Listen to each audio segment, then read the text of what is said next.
When I want to serge along an edge without cutting anything off, I let the blade stay engaged so I have something to follow. Now, a lot of patterns out there, when telling you to use a serger, will tell you to disengage the cutting knife so not to cut off that edge. So two things here. Number one, I am going to show you how to disengage the knife. Number two, I'm going to tell you that when all possible, never do that. Here's why. Because where that knife actually cuts, so you can see it going up and down, you will, because I was just playing with it.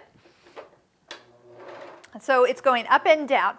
That keeps the fabric from actually getting all the way in and cut where the loopers are. So if your fabric was to travel past where it would have gotten cut off, can you see that that upper looper will come and stab that fabric? It's a mess and it can totally ruin your day. Your serger will need to go to the service center and that's just not fun altogether.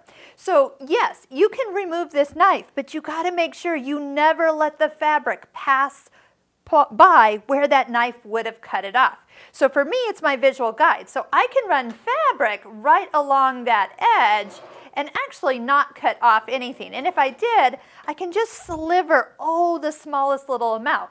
So if I am going to disengage it, what you're going to do is down here, you're going to push it all the way in and then twist it so it lowers. And when it lowers, now it's actually not engaged. Now I need to be the one in charge. I'm in charge of my own destiny. So making sure that that fabric doesn't travel too far to the right and interfere with those loopers. Then to go ahead and get it re-engaged, because now you don't want to ever do that, you're going to go ahead and bring it all the way up and click it into place, and then just maybe hand turn the knife or the hand wheel one time so you can see that the knife is fully engaged. So yes, you can lower it, but my recommendation, I would highly recommend always leaving it in place for giving you something to guide beside when you run your fabric through the serger.